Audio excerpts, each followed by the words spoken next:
So you want to be a dungeon master? That's great. We're here to help.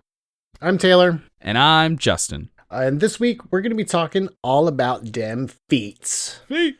These different abilities are how you make each character your own. Whether you need a stat bonus, some better armor, or you just want to defend against crappy rolls, there's a feat for you. Feat. But first. Always got to be about first. So now we know that most often when a player character, at least, is choosing a feat, they also have the opportunity to choose an ability score increase. Mm-hmm. What goes into deciding, like, how if I'm a new player or a new dungeon master trying to talk to my players, how do I how do you decide? When should you do an ASI? When should you pick a feat? Yeah, that's a really good question. The way that I will generally do it is most of the time when you're doing like character of some sort, right? You're going to hit level 4. You're going to get that ASI or feat, whichever you want to do. And generally my first level 4 will almost always be an ASI. Simply because I want to get, usually after racial bonuses and all your rolls and everything like that, most of the time, the highest that you're going to be able to get is going to be an 18. So I'll take that 4th level ASI and get whatever my main stat is to a 20. Right. That way I've got my +5 there. So it's generally stat related. Yeah. Like if I'm not all the way maxed out as much as I can be. I'm not saying that that's necessarily the best way to do it, but that's how I do it. And then after that, I'll start looking at different feats and stuff. Yeah, it really just depends. Yeah. I think that's really what it comes down to, is that it depends. It depends on the player, the campaign, how many players there are at the table, if it's a campaign versus a one-shot, like all kinds of stuff. Because, like, you know, we recently played in a sort of one-shot, except it's our friend Allie runs it, where it was freshman year, then sophomore year, now junior year. So they're 3 separate one-shots, but it's the same characters, you know, like in real time, spaced almost a year, if not longer apart. And, you know, we were level 8, so I got to pick a feat or an ASI for each of them.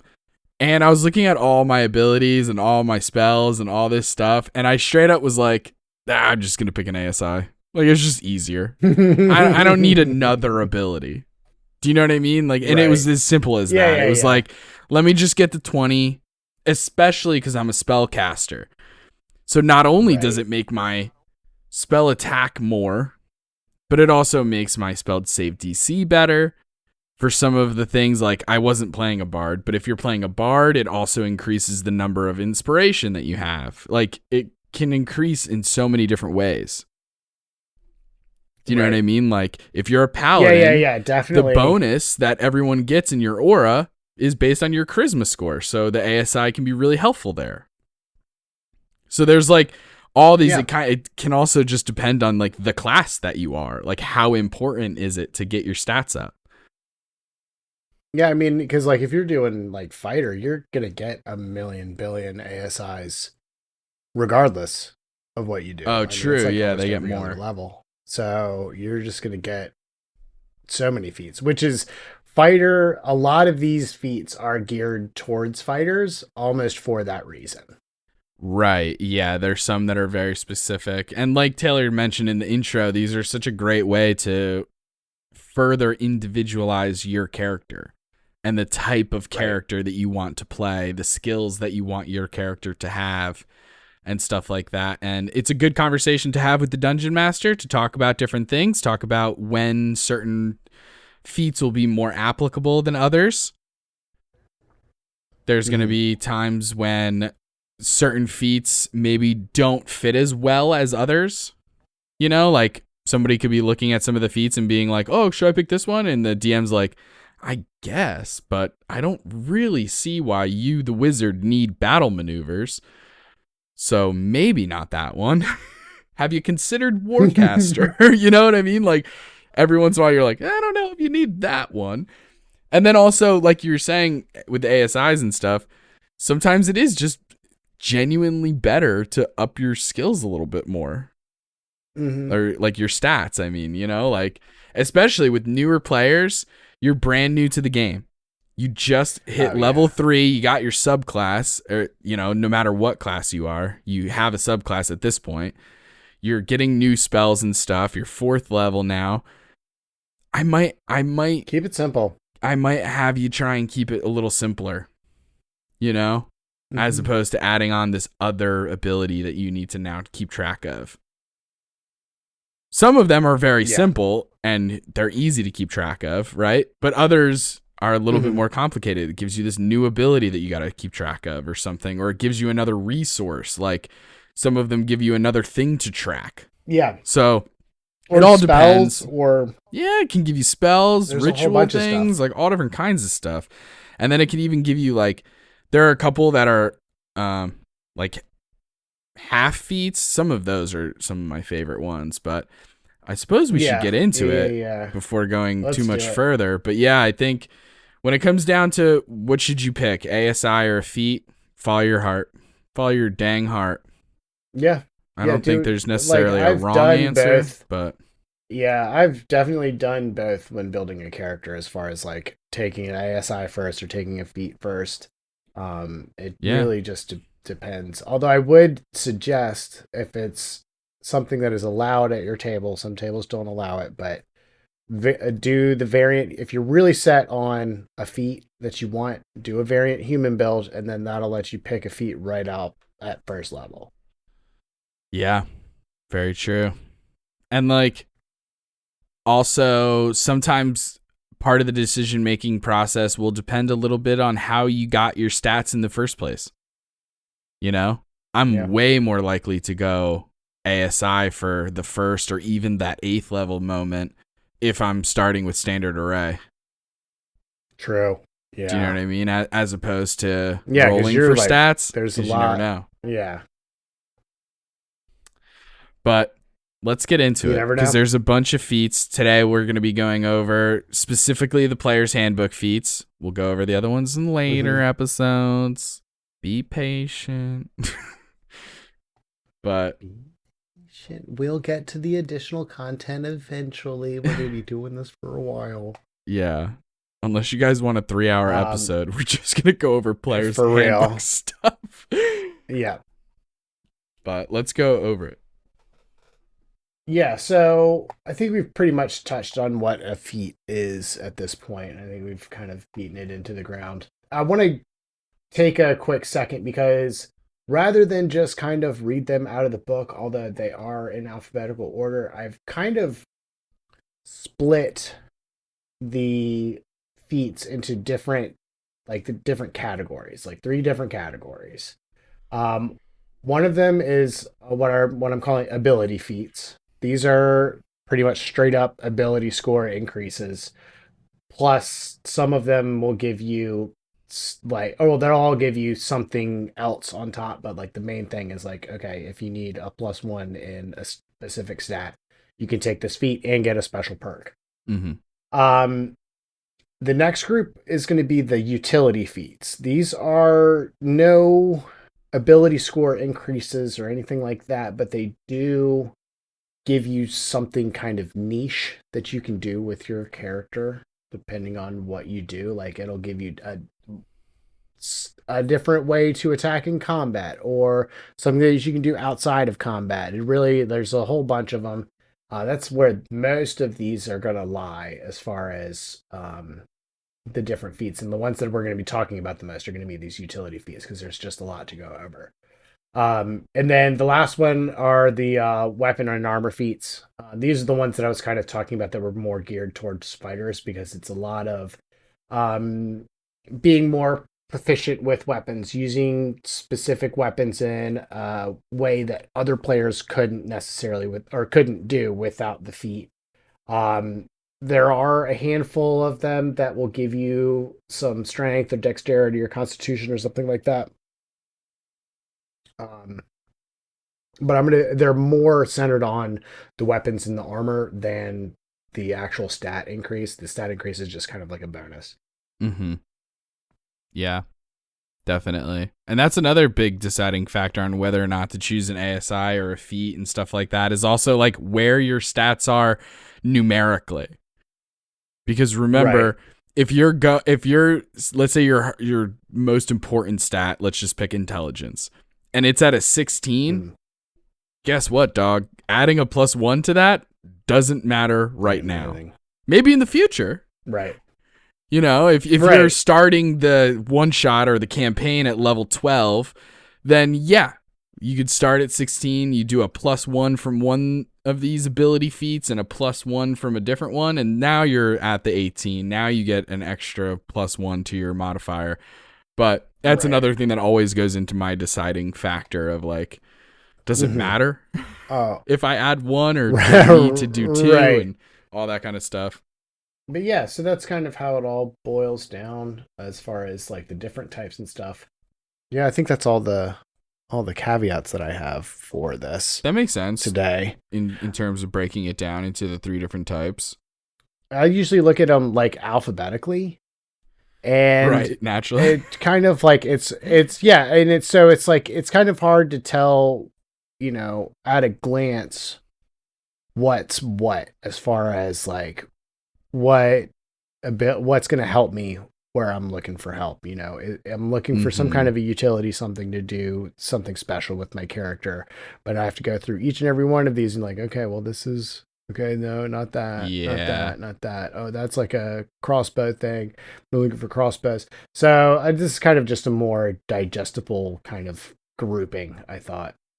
Right, definitely. Yeah, because some of the namings of them can be misleading. Sometimes they help. They're like some of them are gonna be pretty straightforward when you hear the name of it, but not always. And then like, yeah, if you're using an online resource, sometimes it'll just list out all the feats and then you have to click on them. Like each one is a link. So you have to click on them to open up a new tab and figure out what that one is. And then you're like, oh, okay, wait, that's not the one I meant. Because, when you play the game as long as you and I have, eventually it's like most of these player handbook feats I know. Right. Just based on the name. Maybe not like super intricately, but I know the gist of almost every single one of these. But that's also, I've been playing the game for 6 years. I have autism and I have a pretty good memory when it comes to dumb shit like this. So yeah, this is rules. That's how that works. Yeah. But yeah, all right, let's get right into ability feats. Hell yeah. Right off the bat, first one, keeping each little category in itself in alphabetical order. I appreciate that. We have actor. I'm a big fan of actor. This is, you're going to get a +1 to charisma. That makes sense. That's your persuasion, your deception, your intimidation, and stuff like that. You are a master of mimicry. You're good at pretending to be other people. I mean, hell yeah. To the point where it actually gives you advantage on deception or performance checks when you're trying to pass yourself off as a different person. And you can like mimic, like literally mimic other sounds or the voice intonations of other people and stuff like that. You're like an impressionist. Yeah, you like said the spell text says you got to take a minute to listen to the person speaking, and then you can just mimic it. It also says creature, so you can listen to a creature making a sound and be able to pass yourself off as another creature. Yeah, which is another interesting bit of this actor feat that is maybe not necessarily noticed right at first, but something to keep in your back pocket. Yeah, you can make the mating call of a beholder, which we all know sounds like, Taylor, display it for the people. Thank you so much. You're welcome. Moving on. We have athlete. I really do love actors so much. We have athlete. You're gonna get a +1 to strength or dex. No surprise there. You're an athlete. Standing from prone only costs 5 feet of movement. That's pretty cool. Instead of the normal half movement, which can be really debilitating, especially for those who have made like builds around moving as fast as possible. Do you know what I mean? Like, because if you're like, oh, I only have 25 feet, then it's like, okay, half movement is not as much as when you're like, I have 60 feet of movement. It costs me 30 feet to get up. 30 that feet sucks. That is insane. Insane. And then you also get an improved jumping and climbing abilities. Right? Climbing doesn't cost you any extra movement, whereas normally it's half movement. So for every 5 feet of climbing, you're actually doing 10 feet of your movement. And a running long jump or a running high jump, you can do that after running only 5 feet as opposed to 10 feet.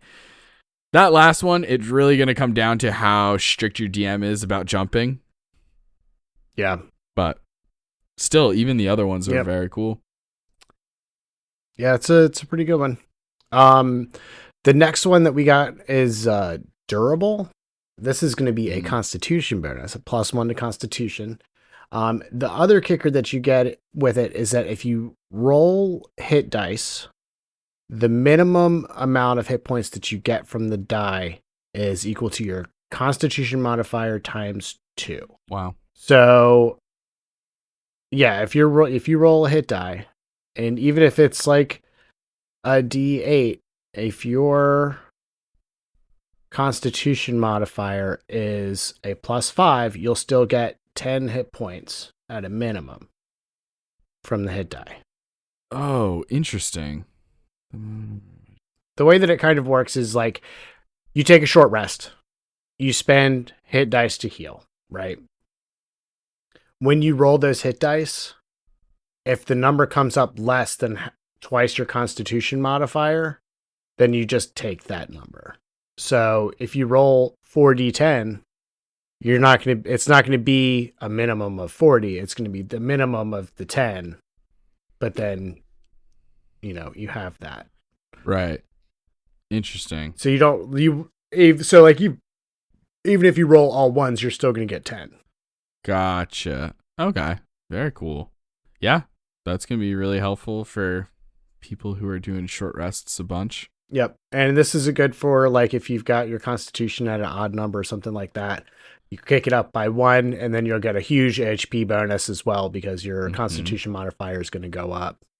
And that's all retroactive. It doesn't like take effect whenever you get the constitution bonus. Once you get your constitution to the next tier, it's retroactive, and you get to add that to all of your previous HP rolls. Yeah. Yeah, very true. HP, never a bad thing to stock up on. Negative.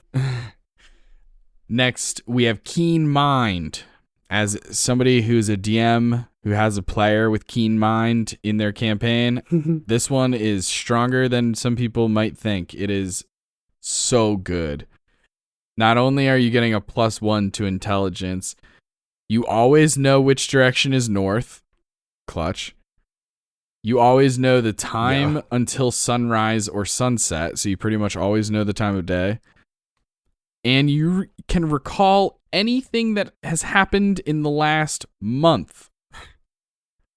So if you read a book, if you're going down a labyrinth, like there are so many ways that this comes up. Yeah. It is unreal how useful this can be. Not to mention you get the +1 to intelligence, which is really nice. But, which I honestly didn't even know. I just thought it was everything else. Like, just being able to recall everything within the month is low-key, I think, good enough for some campaigns. Yeah. Everything else is still so good. You're underground. Yeah. Hey, you know sunrise and sunset. You know what time it is. You always know which direction is north, so you're never going to get too lost. And then you can just recall anything. What? Right, and you just remember which way you went, too. Yeah. Like you wouldn't really get lost. You just have to back up and try Like, you'd be like Right. just always going left in a maze. Or they're like, oh, I Just saw keep- this and crazy cipher clue thing on the wall. Didn't have my pen and paper with me. Don't worry. I have a photographic memory. What? Insane. Insane. That's Keen Mind. So good. Yeah. Next one is linguist. Another +1 to intelligence. This one also lets you learn 3 languages. Just whatever languages you want. And then you can also create written ciphers that basically you can hide messages and like teach people how to break the cipher, or they would have to do an intelligence check against your intelligence. It's like Like a spell saving save throw DC against kind your of. intelligence. Yeah. Yeah, spell save DC type of deal. DC equal to. Oh, it just says Intelligence score plus score. proficiency, but Oh, yeah, score, right. Plus your okay. proficiency bonus. Got it. So Yeah, that's so it's not your your intelligence modifier. modifier. It's the actual score. Right. Got it. Okay. So like if you've got a 17 intelligence and you're level 3, what's that? A DC 19? Yeah. That's already stupid high. Because they're not making like an investigation check or something. It's just intelligence. So for them, it's just a D20 plus their intelligence modifier, which you figure like, even if you were going like insanely intelligent, like let's just get, even if +7, we'll say, which is insane. Mm-hmm. Even that is like, to hit a 19 is still pretty hard. Like you still have to get a 12 at least. Yeah, 12 or higher. Yeah. So that's a +7 is an insane example. You're not going to find many monsters, if any, that have a +7 in like 90% of campaigns. Right. Wow. Yeah, that's really cool. This one is another one where it is going to be campaign specific. It depends on how important languages are in that setting. Yeah. You know? Yeah. But could be cool. Could be cool. Talk to your GM. Get more languages in your games. Yeah, absolutely. And Diversify. next we have observant, +1 to intelligence or wisdom. You get to choose. You can read lips, wild. I think you do have to be able to speak the language, right? Of the person. It does need to be a language that you can understand. Right. But yep. As long as you can see their mouth, you can understand what they're saying, which is crazy. Your DM will randomly start introducing people who just cover their mouth with their hand as they talk. You also get a +5 bonus to your passive perception and your passive investigation scores. Mm-hmm. The passive perception one is so fucking good. Passive investigation is one of those ones where I personally, as a DM, don't really use it that much. Yeah. I tend not to. I really only use passive perception. Mm-hmm. You know? And even then I don't use it every time because in my table they like rolling dice. We're little dice goblins. We like to roll dice. So I like my shiny math rocks. Yeah, it's one of those things. That's an interesting discussion that's going to change DM to DM, table to table, is like how you handle passive scores and stuff like that. Because you're always going to get the person who has a very high passive perception. They'll roll their dice, they'll roll badly, and they'll go, but my passive is a... Right. That's going to happen a ton, but... That's another episode. Last one, rounding out the ability feats here, is resilient. This one will let you do a +1 to any stat, and then you also gain proficiency in that stat saving throw. So if you if you use it to do a +1 in Constitution, you've got proficiency in Constitution saving throws now. Use it for Dexterity, you've got proficiency in Dexterity. Really, really good for rounding out the defenses. Yeah, definitely. I mean, it's so good when you're doing it to Constitution. because Yeah. potentially you're making that constitution one high enough to where it can get a modifier boost, and then your health is going up, and then concentration with Con- saving throws and stuff like Mhm. that. You're just better at those things. A lot of the spellcaster classes don't get constitution proficiency, Yeah. like on their own, you know?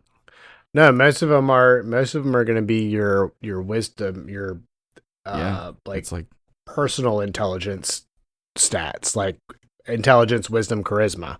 yeah, Like exactly. most of the spellcasters are where you're getting, those are what you're getting your proficiencies in. Mm-hmm. Yeah, this one's really good because a proficiency and a saving throw is a really big deal. Yeah, because I mean, it gets better as you go. Like it levels with you, so eventually you're going to hit a point where you're just not going to be bad at that anymore, even if it's something that you have a bad score in, like an ability score in. Your proficiency is going to be good enough that it's not going to matter. Yeah. Yeah. I like resilient. Resilient is always on my list of like ones I might pick. But then some of these utility ones that we're about to go over, they're hard not to pick because they're so cool. Really good. If my They're stats so are good and I cool. don't need to worry about stats, then these utility This feats. is the list I'm going to. Oh Yep. boy. Right off the bat, we start off with alert. This one, oh my God, can this one change the game? +5 to initiative. Already so good.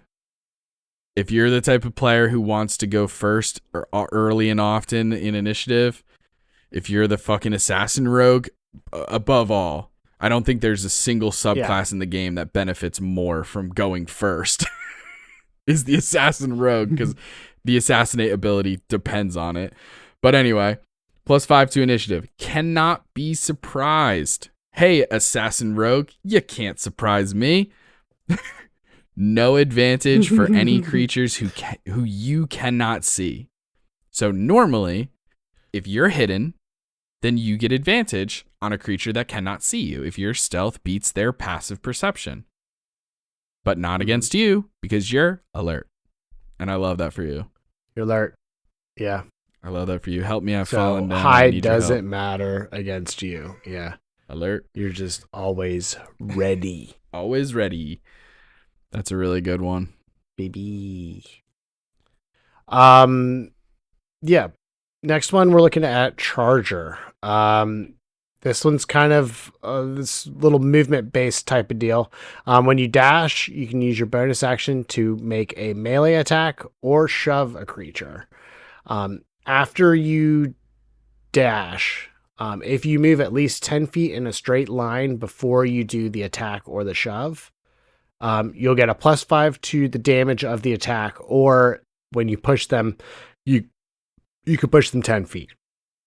Wow. So this is kind of more of a control type of deal. Mm-hmm. But it would work really well. Like this would be good to stack on a barbarian or something along those lines. Just keep racking up as much damage as you can. When you dash, you can use a bonus action. Yeah, that's really good. It's also good for if you're a character like Cal right now, like your character, because every once in a while you make attacks, right? Right. But you're not set up to make 2 attacks. Do you know what I mean? True. So Yeah. like for you, you're not missing an attack by doing this. It just makes your one attack better. Mm-hmm. Do you know what I mean? Like the barbarian, the biggest downside for the barbarian using this is that they're going from 2 attacks to 1. Because True. they're using their action to make the bonus action. Now, if you couple this with somebody cast haste, are you fucking kidding me, dog? Nah, game changer. Anyway, the next up, Next up is Dungeon Delver. You get advantage on detecting secret doors and advantage and resistance against traps. So you, like, if there's saving throws involved or something like that when it comes to, what's it called? The trap itself, or, you know, finding that trap or whatever. And then also, if the trap deals damage, you have resistance to that damage, which could be huge because, yes, early in campaigns, lower levels, traps are never going to do that much damage. But later on in campaigns, But my fireball trap. Later on in campaigns, you're going to be able to hit your players with some crazy stuff. I mean, like I've seen in actual plays, I've seen traps kill characters. Yeah. You never know. Like some of the most crazy moments is when you have like the rogue is in a different room checking for traps and the greedy warlock is going, nah, I'm just going to grab that amulet. And then it's like, oh, you can hear it in the DM's voice. You're just grabbing it? Oh, okay. Make a constitution saving throw? Just so excited. Like, oh, you actually failed the DC by more than 5. Hold on.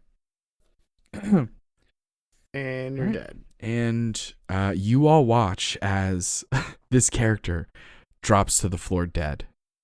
And the players are like, you mean they're at 0, right? No. Full dead.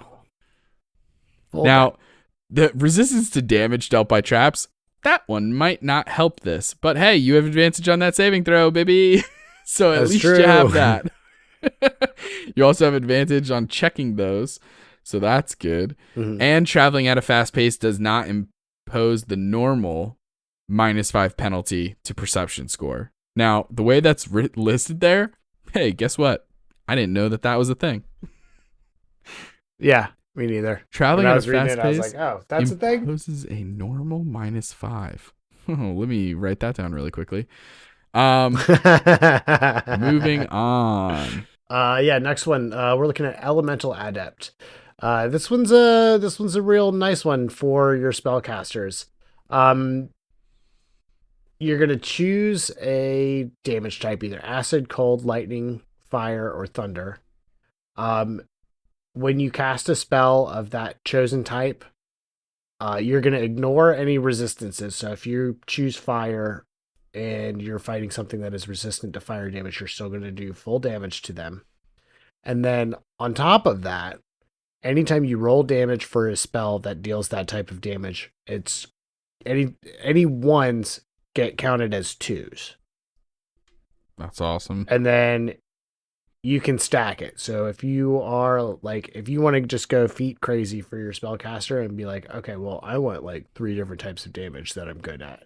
You can do that. You just have to take the feat multiple times, and you can do an element like a fire, a lightning, and a cold, like all 3 of them. It's pretty cool. Just it would cost 3 different feat slots. Right. Yeah. It's cool that they give you the option to do that, though. Yeah. You never know. Yeah, it's real. It does nice. sound pretty sick. I can definitely see that coming like very handy in certain scenarios, depending on the setting and the campaign and stuff. Like if you were doing a whole campaign set in the Hells or something like that.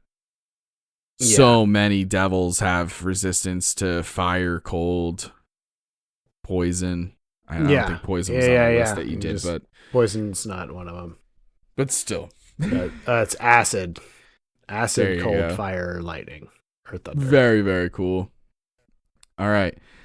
Next up, we have the Grappler.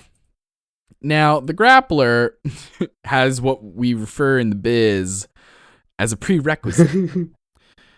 Pay attention, because some feats have prerequisites, and that's something that your character has to have in order to even take this feat. Not enough just to be 4th level.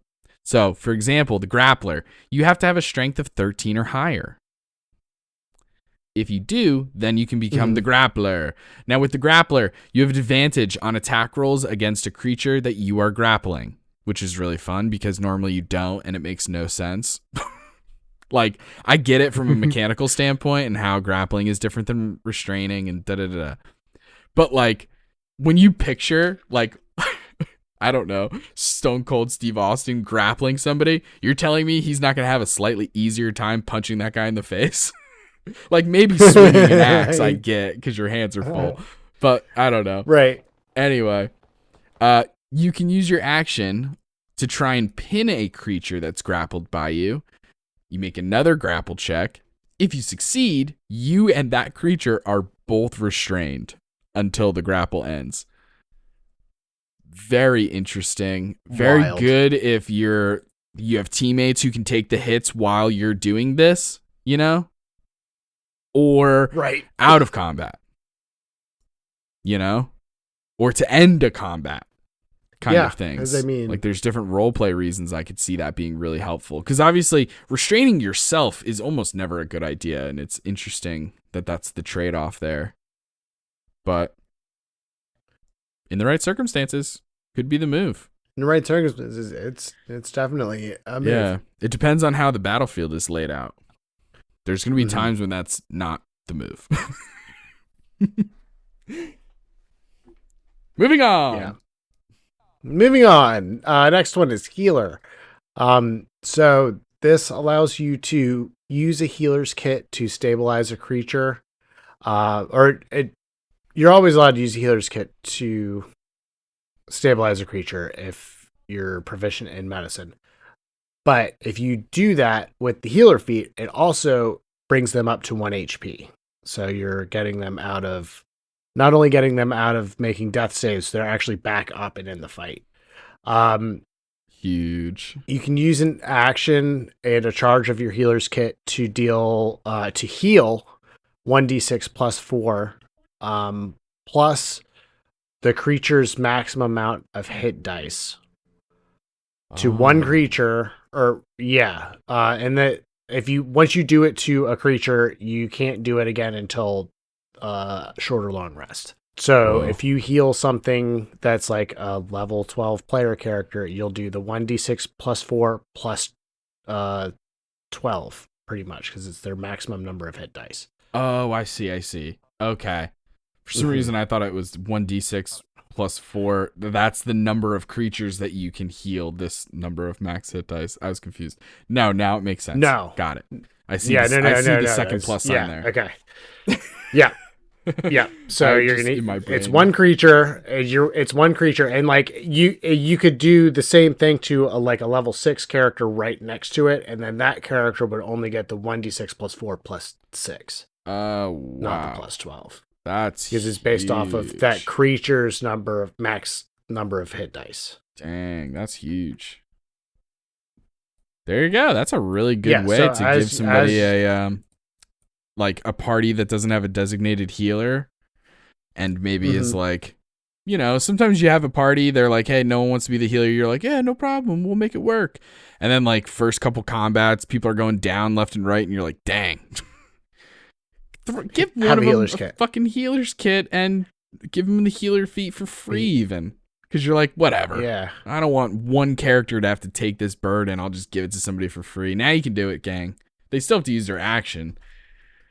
That's a very specific scenario. But I'm saying, in theory, if there was no healer and you're like, God, people keep dropping, you could give this to somebody. Feats don't have to only work in this, like, you get one at level 4 and you get one at level 8 and da-da-da. You can use them in other and exciting ways. But for balancing reasons, when you're first starting off, yeah.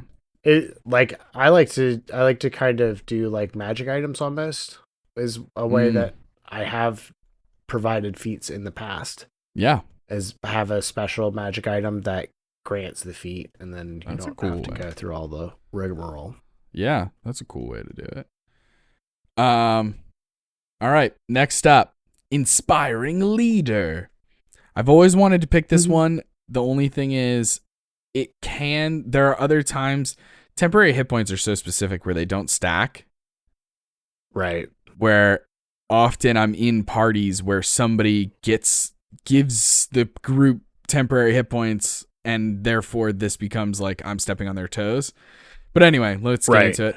So another prerequisite, you got to have a charisma of 13 or higher in order to do this. You spend 10 minutes inspiring your companions. You're pretty much just inspiring them. When you do that, choose up to 6 friendly creatures. You can include yourself. You have to be within 30 feet of you to see and hear you, and obviously understand you. And each creature gains temporary hit points equal to your level plus your charisma modifier.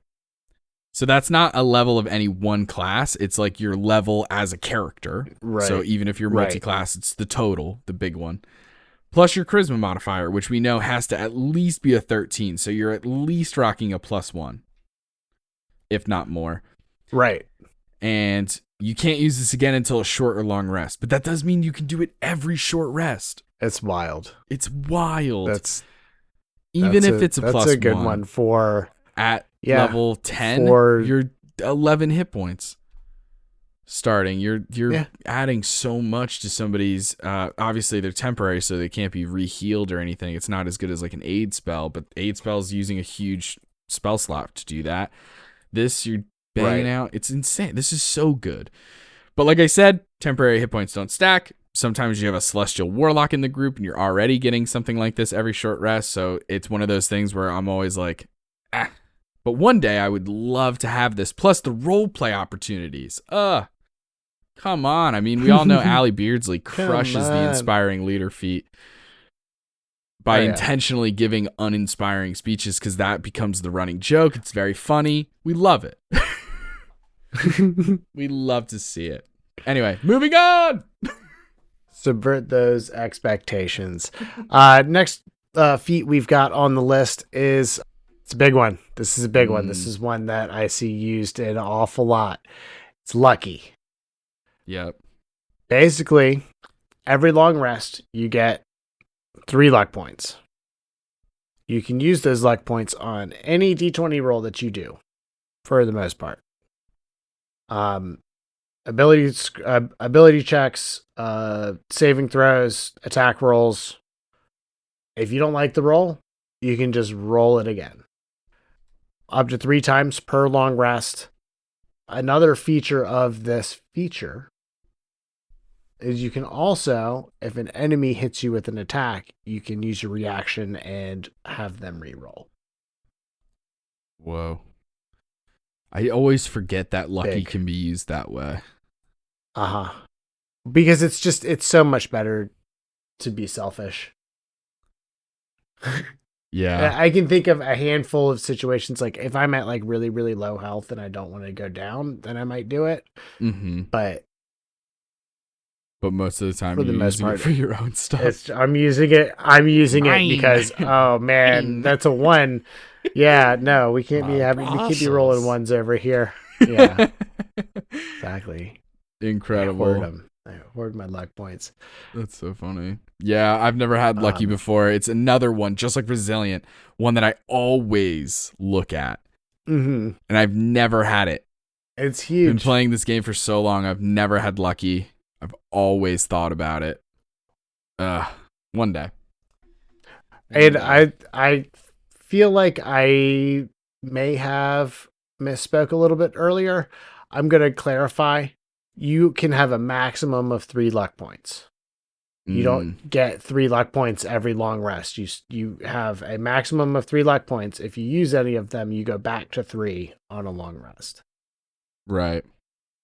You can't just sit there and be like, And oh, well, I've got stacking. like 30 luck points just that I haven't used because we've taken a bunch of long rests. Yeah. Right. Yeah. It doesn't work like that. You get 3 per long rest. Yeah. Maximum. All right. Well, next up, Mage All right. Slayer. We're slaying the yeah. mages. So, you are especially good at killing mages and spellcasters. That makes sense. That's what it says. So, the way that looks, when a creature within 5 feet of you casts a spell, you get to use your reaction to immediately make a melee weapon attack. That could be helpful. And when you damage a creature that is concentrating on a spell, that creature has disadvantage on concentration checks. Amazing. So big. And then but not least, you have advantage on saving throws against spells cast by creatures within 5 feet of you. So if you're going Mage Slayer and you want to get the most out of that feat, you really should be a melee person. Mm-hmm. Just because 2 out of 3 of those things depend on being within 5 feet of the caster. Within 5 feet. Yeah. But still very, very cool. Like so many interesting opportunities of what you could do in that scenario. It's also a really good feat to give to NPCs and monsters and stuff. Yeah. Maybe not This not is monsters in the sense of like giving it to a owl bear, but like giving it to like a Right. villain. Like a Right. Yeah, like yeah. a Like give it specific to a bad henchman guy. who's like a guard or something. Mm-hmm. Ooh, buddy. The Mage Slayer core. The Mage Slayer. And kind of the The opposite secret. of The the Mage secret. Slayer is the Magic Initiate. The Magic The Initiate. next one. Right, exactly. So the Magic Initiate, obviously, you're not killing mages, you're trying to become one. So you're going to choose a spellcaster class, whether it's Bard, Sorcerer, Wizard, Druid. It's pretty much, it doesn't really specify. You just pick a spell, or Bard, Cleric, Druid, Sorcerer, Warlock, or Wizard. Any of the full casters. And yeah, you just pick 2 cantrips that you just learned from from that spell list, and then 1 first level spell from that same spell list. You can't mix and match between Bard and between the stuff that I said. If you go with the Druid cantrip, you're going with the Druid spells. Like you can't mix and match. Yeah. You can cast that leveled spell once per long rest, whatever spell it is. So technically, it wouldn't count against spell slots. Like if you were to say, like use it as a way to access a couple of spells from a specific, like another caster. Like if you were a warlock and you wanted to get a couple of sorcerer spells or something like that, you can do that with this, and then you would be able to spend that first level spell for free, basically once per long rest. Yeah. The kicker is, oh, go ahead. Well, I was just going to say, and those 2 examples, like using, you said Warlock and Sorcerer? Sorcerer. Yeah. Yeah. Because they both use the same spellcasting modifier. Right. Because the, like if you were to go, say, Sorcerer to Wizard, the Wizard spell would still be using your intelligence modifier. Yeah. Whatever list you draw from that's the same spellcasting modifier. So if you're going, Cleric or Druid, it's doing Wisdom. If you're doing Warlock, Sorcerer, Charisma.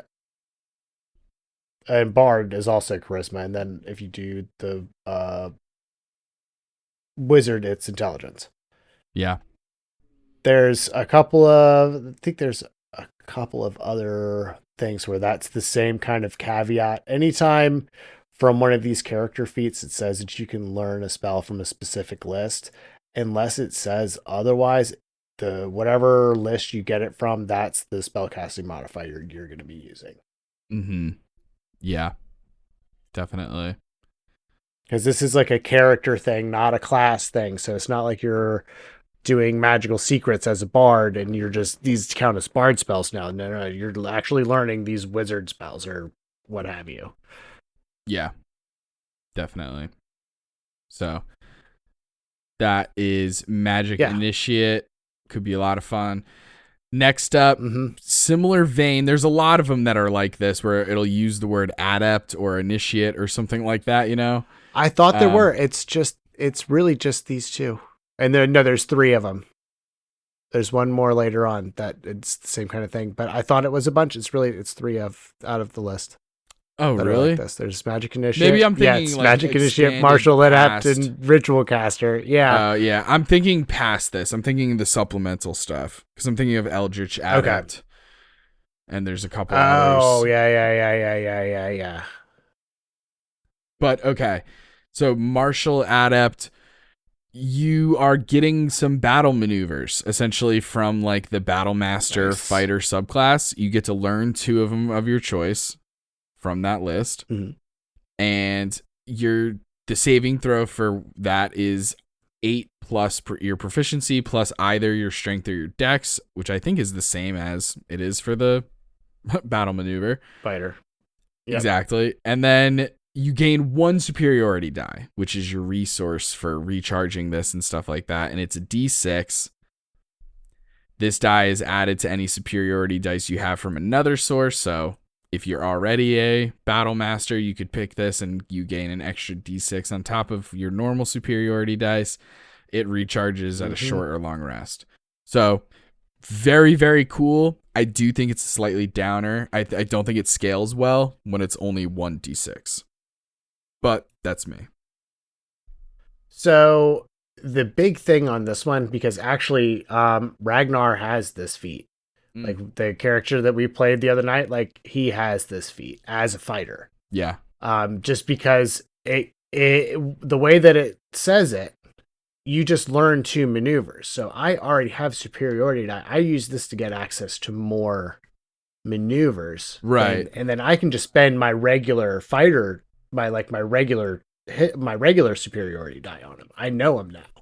Yeah. No doubt. You don't have to use that 1d6. I mean, the d6 is fine, but like when you're doing something like fainting attack, it's really, you're doing that to get advantage. It's not so much, I'm not really doing it so much for the damage of the roll as the thing that it's letting me do. Right. No doubt. Yeah, it's just one of those. I'm just thinking if you're not already battle master. True. Because it's not just like, oh, it does this extra damage. It's also that's how many times you get to use these abilities. Yeah. So you get to use it once per short rest, which if you're short resting a ton, pretty dope. And it's, I guess, always nice. But yeah, if it was even like 2 uses, that'd be crazy. Yeah. But yeah, definitely good. Because there's a couple like that where it just makes the, if you're already that class, it can make it so much better getting an extra resource in the same thing. But after Martial Adept, we have Mobile. Ooh. Yeah. Mobile is it's a lot of fun. It lets you increase your speed by 10 feet. If you dash, difficult terrain doesn't count against you. You can just move normally over it. And then the big one is when you attack a creature and then move away from them, you do not provoke opportunity attacks, even if you miss. So my favorite thing to do as a monk is to jump into a group of people, hit at each of them once, and then run away. Because you can just get in and get out, and they can't do anything about it. And it's fantastic. Yeah. And then you leave them there to deal with the angry barbarian or whoever the tank is. Yeah, that Mobile is so good. It's so much more than just increasing your speed by 10 feet. Yeah. Yeah, it's so much more. Like the not provoking opportunity attacks is awesome. The difficult terrain thing is also, depending on the fight, super clutch. Yeah. Pairs well with Monk. It just makes the already fast Monk even faster and such a pain in the butt to deal with. Yeah, big time. Wow. Okay. Yeah, that's Mobile. Mobile, very, very popular, very good. Next up is going to be one of the more hyper-specific ones. Mounted Combatant. Yeah, right. So this one, you're extra dangerous while you are mounted. So you're riding something. You also can't be incapacitated. That kind of is obvious. So you have advantage on melee attack rolls against any unmounted creature that is smaller than your mount. So your mount. Presumably, you are riding a large creature. This may not always be the case, but most often. Yep. Sometimes I guess you'll be like a halfling riding a mastiff, in which case your mount will be medium. But I don't know. Yeah. I don't know. I should have done that last night as my goblin. I forgot that a small creature could technically mount. Damn it. Okay. Fucking hindsight. Get wrecked, noob. You can also, god dang it. It's because we didn't fucking record this episode. All right. You can force an attack targeted at your mount to target you instead. Very nice. Keep your mount alive. If your mount is subjected to an effect that allows it to make a dexterity saving throw to take only half the damage, it instead takes no damage and only half damage if it fails. So your mount gets evasion. Yeah, it's awesome. Insane. Absolutely insane. Really depends on the campaign and the character and why you have a mount. Yep. Does everybody have mounts? Yeah. Honestly, It's an interesting if I thing. had more time with my mount in our game, I would be tempted to take mounted combatant as a feat. Yeah. But Yeah. that's a different conversation for another time. Yeah, that's next one on the definitely list. an off-camera DM PC question to talk about. Yep. So moving on. Next one, we're looking at Ritual Caster. This one basically is the same as the Magic Initiate type of deal. You're going to gain a ritual book containing 2 ritual spells in it from any list. They got to match the same list. Your spellcasting ability is going to be the same, going to match whatever list you pulled it from. You can copy more ritual spells into it like a wizard, basically. You can, as long as you take the time and the money to basically find a ritual scroll, you can copy it into the book. The new spell has to be on the same, it's still got to match, so you can't have you can't add a druid spell into a bard ritual book, that type of deal. But other than that, it's the exact same thing as Magic Initiate, just with ritual spells instead of and they're first level spells, 2 ritual first level spells. I don't think there's any ritual cantrips, but there could be.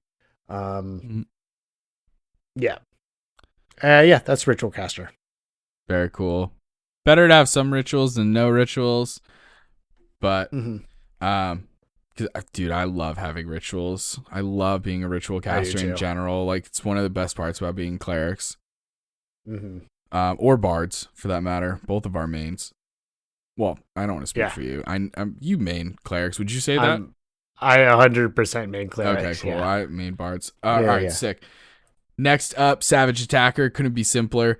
Once per turn, when you roll damage for a melee weapon attack, you can re-roll all of that damage dice and use either of them.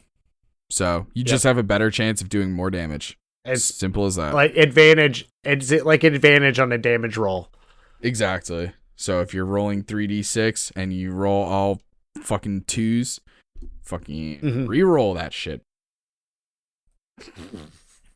Yeah. But that's plain and simple. Next one we're looking at. Oh, you love this one. Sentinel. I do love Sentinel. So basically, when you hit with an opportunity attack, your opponent their speed is dropped to 0.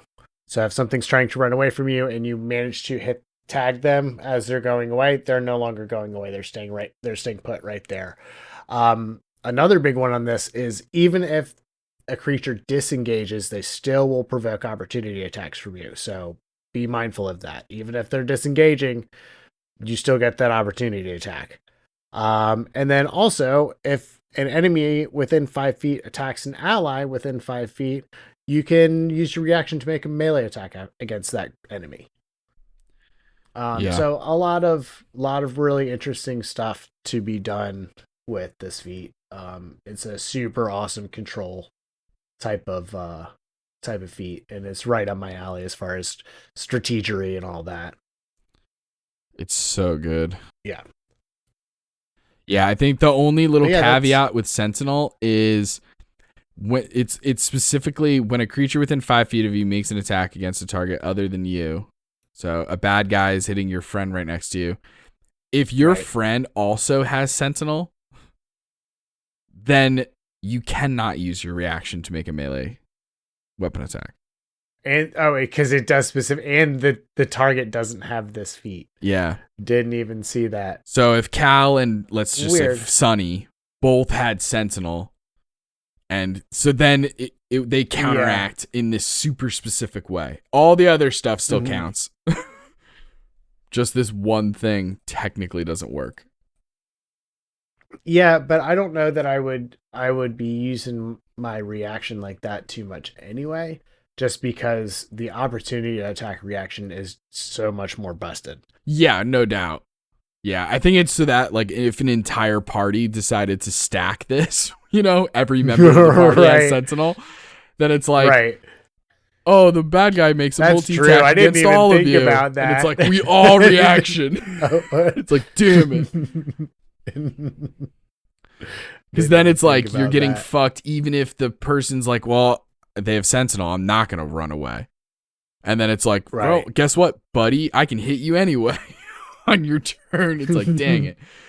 All right, but after Sentinel is skilled, again, such a simple one, gain proficiency in 3 skills or 3 tool set kits or a mixed match of skills and tool kits. Yeah. Just 3 of them. You get 3. So it's a College of Lore Bard level 3 ability that you can get as a feat. Yep. So next, cool. Depends on the campaign. But could be really nice. Yep. It could be nice. Yeah. I mean, it's nice being good at a lot of skills. It's one of my favorite parts about being a bard. Is that I'm good having at a lot so of many proficiencies skills. is real nice. Yeah. Yeah, it's really nice. But let's move on. Next one, we're looking at Skulker. This one is like a sneaky sneak feat. You can try to hide when you're lightly obscured, so not necessarily full cover. But you can still hide. If you're hidden and you make a ranged attack and miss, you don't blow your cover. You will stay hidden. And then this is kind of like a poor man's dark vision as well. Dim light doesn't impose disadvantage on perception checks relying on sight. Yeah, which is one of those things where I'm like, doesn't really play too much into a lot of our games, but I generally am an elf of some sort or something with dark vision. I don't like not having dark vision. Yeah, I hear you. Next, after Skulker, is the Spell Sniper. Just like it sounds, your spells that have attack rolls specifically. So this wouldn't be like Fireball. This would be like Chill Touch, Eldritch Blast, Witch Bolt comes to mind. Yeah. So yeah, with the ones where you have to make a spell attack, the ranges are doubled. So nuts. Then ranged spells nuts. Also, ranged spells ignore half and 3/4 cover. So half cover is a +2 to AC, 3/4 cover is a +5 to AC. Sometimes your DM will do that when there are things on the board, like on the maps, that you're like, well, they're not like hiding per se. You can see them, but like realistically, they are standing behind this like massive object. So we'll say they have 3/4 cover. And then you get to say, well, I have Spell Sniper. Shut up, DM. I have Spell Sniper. That shit doesn't matter anymore. Not to me. What's their AC, I asked. You also get to... I said, does a 25 hit? You also get to learn one cantrip that has an attack roll. Now, just like the ritual and the magic initiate, whatever like spell list you're learning this from, the spellcasting modifier is the same as that list. So, gang, you want Eldritch Blast, but you're not a warlock? Guess what? With Spell Sniper, you do. But hopefully your fucking charisma is decent. If you're a bard or a sorcerer, this is sick. But yeah, if you're, I don't know. I've been arcane trickster rogues who had a decent like spell, like what's it called, charisma, because I kept getting caught selling conned goods, but I could always talk my way out of it with deception checks. Right. So this would have been sick, but I don't think you get next one attack. But yeah, let's move on. Next one is tough, just tough. It gives you, I mean, it's a super simple one. You get 2 HP per character level. Pretty basic. Every time you level up, you get 2 extra HP. Yeah. So could be really nice though, especially if you're a fighter and you're like at one of the later levels and you're like, geez, I'm level like 18. I don't know what feat. I have all the feats already. pick tough, dude, Oh, here, because at yeah, level let me- 18, you're getting, what, 36 fucking extra hit points? Yeah. That's nuts, dude. That's actually so much if you really think about it. Holy shit. Level 18 is, I mean, not many games are happening at that level, but still. Yeah. Wow, tough. Tough. Next, Tough. speaking of tough. Warcaster. This one, super common. A lot of spellcasters will pick this because of how good it is. First off, you're getting advantage on concentration checks. So automatically, you have a better chance at succeeding on every concentration check. It makes that low DC 10 that happens sometimes that much easier to pass. You can also perform somatic components while holding weapons. Insane. So that's really fun for different builds and stuff like that when you want to kind of hit both of them. That's why it's called Warcaster. And you can cast a spell as an opportunity attack. It has to be an action, and it can target only that creature. So Yeah. you can't do a healing word. You can't do a Misty Step or a bonus action. You also can't, like, Fireball. Fireball, right? It's the first thing that came to mind. Was like, yeah, you can't do like Fireball or call lightning or anything like that, where it's a saving throw. It's pretty much got to be Exactly. an attack roll. It's like Shocking Grasp or Chromatic Orb or something like that. Yeah. I think Chromatic Orb will work, right? Because that's just one. You target. could. It's a ranged spell, so it would be a disadvantage probably, but True. Yeah. Yeah, I mean, yeah, it's pretty simple. It has to take an action to do and cast a spell. Have Pretty much, one rather creature than- target. Yeah. Yeah, Now, it can't be an AoE. It can't be an AoE, but it does all it says is a casting time of an action, and it can target only that creature. So it also can be something that does a saving throw. You know what I mean? It can be Vicious Mockery. I could see, right, like or Sacred Flame or something like that. Sacred Flame. There's nothing here that I'm reading that would go against True. a hold person. Even. True. Very true. Yeah. I know in Baldur's Gate 3 they force a fucking Shocking Grasp on you, and that's the only option you have, and it kind of pisses me off. It's bullshit. That's bullshit. They're really hampering that part of the feat. I also noticed that, and I was very upset. Yeah. They do the same with Sharpshooter.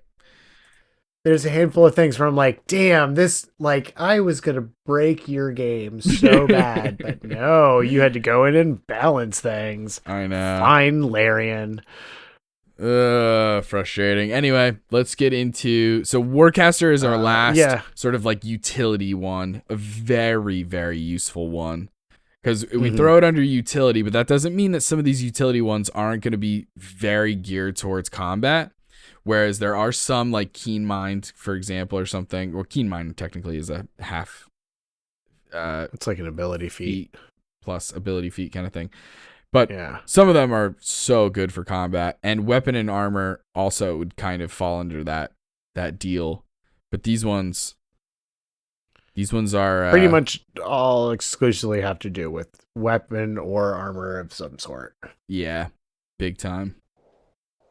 They're all over the place. Yeah. So starting up on the top here, we're looking at Crossbow Expert. Real simple. You don't have to load. You can ignore the loading property of crossbows, which means basically you don't have to take extra time to load them. You also don't get disadvantage if a creature is within 5 feet of you when you shoot a crossbow. That one's really and then the last, cool. That's huge. Yeah. Yeah. And then also, if you do a attack, like a melee weapon attack as your main action, you can use a hand crossbow as a bonus action as long as you're using a one-handed weapon. So basically you're like dual wielding a freaking sword and a hand crossbow. Very cool. Yeah. That's Crossbow Expert. Crossbow Expert is really good. Allie's character in Sphinx City has that for our home game. And it's so helpful because all of the characters have range stuff. So none of them like it when I get a bad guy kind of like within 5 feet of them. And Allie's the one character who has a bunch of ways to get out of it. One of which is Crossbow Expert because it's like, at least I don't have the disadvantage. Right. Really, really helpful. Next up, defensive duelist. You can use your reaction to add your proficiency to your armor class against melee attack if you're wielding a finesse weapon. That's pretty specific. So, yeah, I mean, it's kind of, this is like the kind of like the Takes your advantage. parrying action. Yeah. Yeah. Like this is like you using your weapon to parry an attack and It's exactly kind of what it's interpose. like. Yeah. Very that type of true. deal. Yeah. It's it could be nice for fighters. I could see this making more sense. And I think you had said that at the top of the episode that a lot of these weapon and armor ones are kind of like more These are helpful all for fighters. This Whereas is kind some of like could work for anybody. Crossbow expert, you don't have to be a fighter, but dual wielder, I could see this helping a fighter a ton because they have so many. and a lot of these are really going to spice up also your fighting styles as a fighter. Like you're going to have your fighting style and you're going to get those bonuses for that. And then also you can sprinkle in on top a little bit of extra pepper with all of these different weapon and armor things. Yeah. The next one on the list, we're looking at dual wielder. This is going to give you a +1 to AC if you're using 2 melee weapons at the same time. And the weapons that you're using do not have to have the light property. So, like, it doesn't have to be daggers. It can be full effing swords. Mm-hmm. And you get a +1 to AC also. That's a really good and one. it's kind of, this is kind of a handoff between having a shield. So basically, like a shield is a +2 AC. You're taking the hit on the AC, but also you have basically another attack. And with the right fighting styles and stuff like that, you're doing your full damage on your offhand as well. You're fine. Yeah, if you pick the 2 weapon fighting. Yeah. 2 weapon fighting will give you the strength or dex modifier on the second attack, and then second attack, bonus action attack or whatever, your offhand. And then this is, like you said, giving you options outside of light weapons, which is fucking awesome. But next is one that I'm a big fan of. Great Weapon Master. This one's going to specify, I think it helps specifically like 2 weapon fighting. Is that's this one, right? No, it would be Great Weapon. Oh, it's heavy weapons. Great Weapon Master. Weapons. That's what I'm reading, right? Yeah. So on your turn, you score a critical hit with a melee weapon, or reduce a creature to 0 hit points with 1. You get to make another melee weapon attack as a bonus action. So that's cool. If that's just like an extra attack potentially, depending on your build. And then, if you're attacking with a heavy weapon, before you roll, you can decide to take a -5 penalty to the attack roll in exchange for, if you hit, extra 10 to the damage. So let's say bigly damage. It could be fucking huge. Because like if you're at the point where you have a +5 in your strength, because if you're using a heavy weapon, you're using strength. So you have a +5 strength. You have let's say a +3 proficiency. That's a +8. With this, it goes back to a +3. Right. It's -8, 8 -5. Now you're at a +3. If you hit, +10 to that damage. So that could be really nice. It's a lot of fun. I love that. It mirrors one that we'll talk about later, Sharpshooter. And I love that gamble. Yeah, I do. Because it generally pays off pretty good, because especially when you get good at stacking the odds in your favor, a lot of times that -5 is almost like, okay. I mean, it sucks, but I'm still probably going to hit. Yeah. But moving right along, next one, we're looking at heavily armored. This is one of those ones where it's actually going to give you 1 to your strength. It's also going to give you proficiency with heavy armor. The little caveat prerequisite for this one is you have to be proficient with medium armor already. So, but basically, unless you upgrade your armor, it gives you an extra strength. Got it. And then Like these are ones where I confuse them so much because the names are so similar, you Right. know? So you just did heavily armored. The next one Correct. is heavy armor master. So Yeah. with It's this wild. one, So dumb. your prerequisite, you have to already be proficient with heavy armor. Whereas the last one gave you proficiency with heavy armor. This one, you have to already be proficient with it. But if you are, and you pick this, you get that strength score up by 1 to a maximum of 20, like always, when it comes to stuff like that.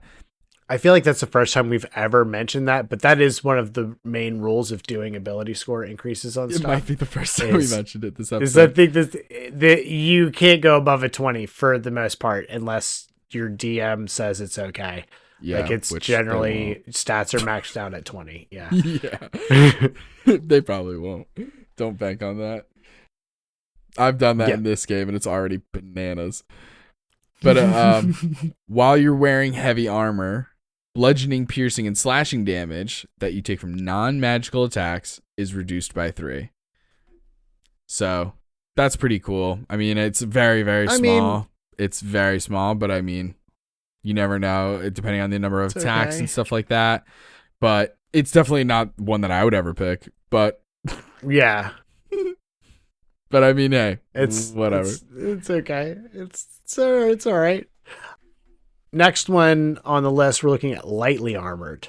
This one's going to give you +1 to strength or dexterity, and you just get light armor proficiency. So this is for like your monks or your sorcerers or your wizards who don't have any armor proficiencies. You can at least get them light armor so that they can be a little bit more resilient.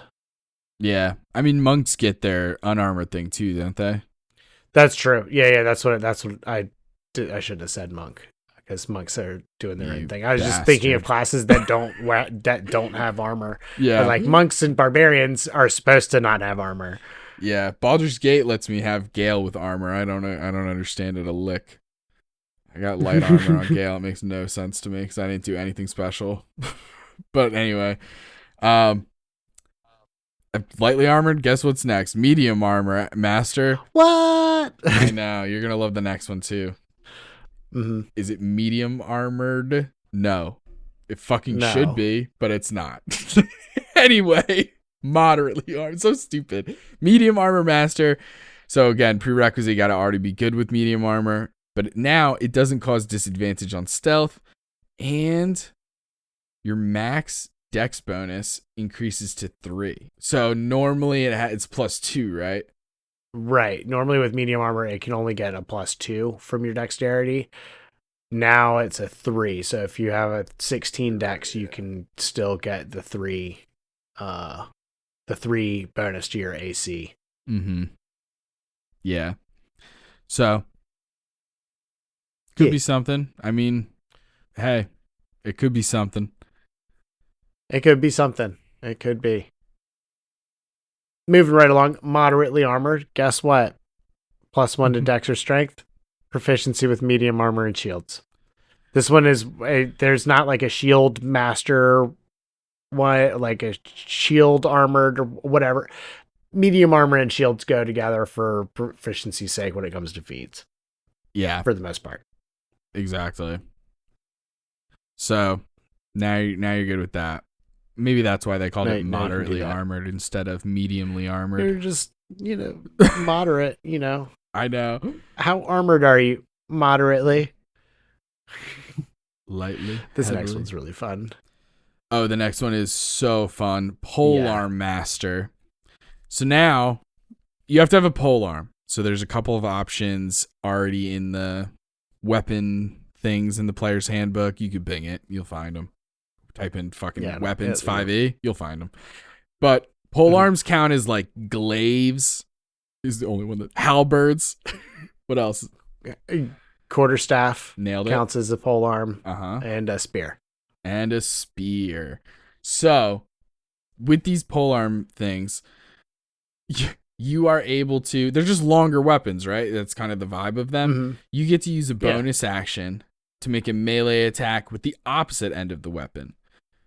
But you're using the same ability modifier. However, now it's a D4 and it does bludgeoning damage. So just a little bit of extra damage as a bonus action. That's very nice. But the big thing, to me at least, is while you're wielding one of those weapons, other creatures provoke opportunity attacks when they enter your reach with that weapon.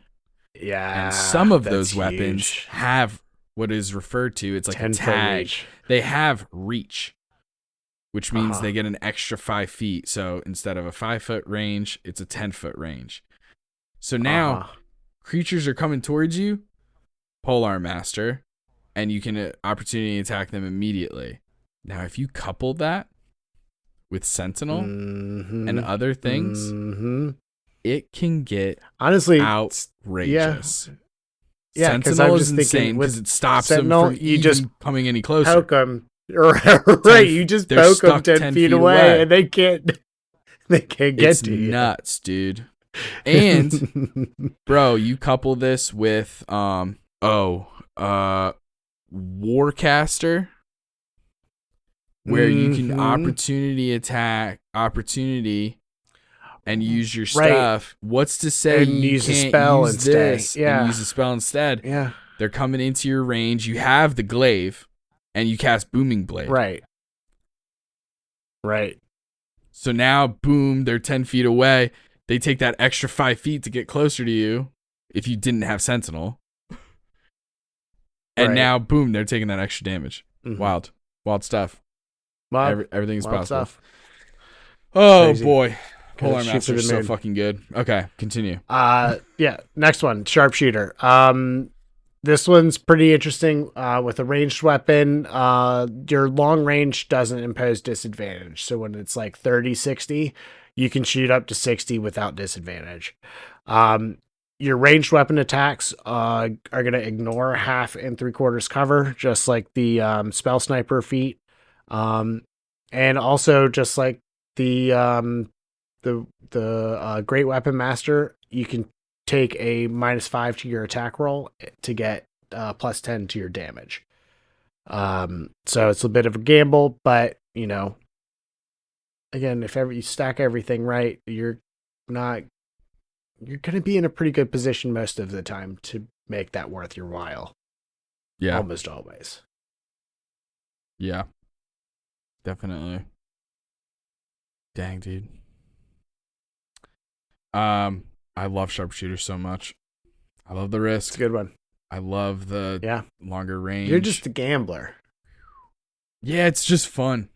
It's fun sometimes. It's so much extra damage too. Like, it's crazy how much extra damage it is. Like, man, if you couple this with, especially at early levels and stuff, that's if you're getting broken amount of damage. Depending on how many attacks you're able to get off. Dude, oh my God, it's so good. Anyway, Shield Master. So this is another one where you probably need to be proficient with shields in order to become a master of it. I know. Amazing. What a wild thing. The funny thing is that it doesn't say that specifically. It's not marked that. It doesn't specifically Dude, my mind say is that you have blown. to be proficient. We were just making fun of how obvious that would be, and it's not. You use shields, you idiot. You just use shields, not just for protection, but also for offense. You gain the following benefits while you are wielding a shield. Insane. There has to be a downside too. Not being proficient. Otherwise, why would they make shield proficiency a thing? Yeah, exactly. It probably doesn't add the +2. But, okay. If you take the attack action on your turn, you can then use a bonus action to shove a creature within 5 feet of you with your shield. So, a bonus action shove attack, fuck yes. Couple that with fucking halberd. I think it was just a 2-handed weapon, so with Polar Master. Okay. If you aren't incapacitated, you can use your shield's AC bonus add it to any dexterity saving throw you make against a spell or other harmful effect that targets only you. So, okay. That's nice. Yeah. Little bonus to dex saves. And if you're subjected to an effect that allows you to make a dex save to take only half damage, you can use your reaction to take no damage. interposing your shield. So that's cool. That's like a fucking Yeah. Evasion. really, really good. Because it's just automatic. You don't have to Right. roll then. So, hey, make a dex save. If you have your reaction on you, you can just instantly... Nope, I take no damage. No. You have to succeed on the saving. Oh, throw. no. You if use you your reaction to succeed take on the no saving damage throw. if you succeed. Oh, You do have to make the throw still. Dang. But if you succeed, you'll Sneaky instead bastard. of so you can basically put yourself in a position to do full damage or no damage. Dang. There Yep. you go. Okay. All right, getting to the end here. Tavern Brawler is our next one. That's going to give you a +1 to strength or constitution. It gives you proficiency with improvised weapons, so like just picking stuff up off the ground and hitting people with it. Your unarmed strike, which is usually just your strength score, is now a D4 of damage. And then if you hit with an unarmed strike or an improvised weapon, you can use your bonus action to grapple your opponent. So basically, you're a bar fighter. That's what you do. Yeah. Smash I've stuff seen over that people's one. heads. Yeah, I've seen that one be used, and it's really cool. Yeah. That one can be really cool. Really interesting way to tie into backstory, potentially. Like, why are you fucking good at work using every kind of weapon? John Wick? You weirdo. And last but not least, maybe least, Weapon Maybe Master. It's close. Weapon Master, you get a +1 to your strength or your dex, and you gain proficiency with 4 simple or martial weapons. So you get to go down the list of any kind of simple or martial weapon and choose 4 of them, and now you're proficient with them. Really specific cases is that going to be useful? Other than, the +1, I guess, can be fun. I mean, I could think of hyper specific examples, but most of even the subclasses, like even when you're thinking, okay, a class that isn't necessarily known for being good with weapons, because all the ones that are good with weapons are just automatically proficient in all those weapons anyway. Right. Like fighters, Right, barbarians, paladins, rangers, they're all already good with that shit. Yeah, no, I want to give my wizard a great axe. Could be fun. Could be fun. Hey, could be fun. Could be fun. Who knows? Could be fun. I mean, I would make a maybe a sorcerer who just drinks a lot of tap water. And okay.